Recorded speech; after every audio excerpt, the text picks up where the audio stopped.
Paul Husting was an individual who felt a personal responsibility to ensure public water rights. Like other conservationists in Wisconsin, Husting was someone who took important matters into his own hands.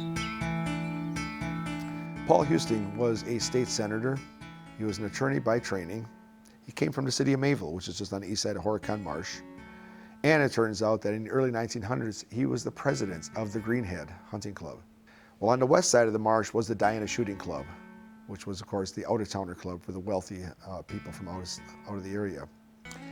And they actually built a dam on the west branch of the Rock River in the marsh. They flooded a huge area to create wonderful waterfowl habitat for themselves, hand dug a channel from the clubhouse out to the marsh for access, and then hired 2 private wardens who would arrest anybody who dared to come into their corner of the marsh. Paul Husting, as an attorney, understood something of Wisconsin's water resource rights and history. He recognized that we had as a territory what was called the Northwest Ordinance that declared all navigable waters to always be free and available for public use and transportation. Those were the early highways. When Wisconsin became a state, we took the Northwest Ordinance and adopted that into the state constitution.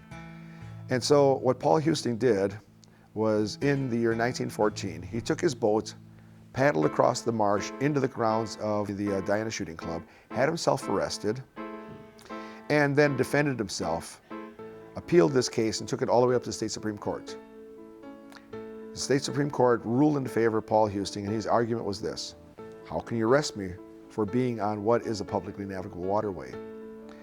And what we find is that still today, in many of the legal challenges over the public trust doctrine, Wisconsin DNR and many others will cite Husting versus the Diana Shooting Club as a major precedent-setting law case that reinforced public rights for navigable waterways.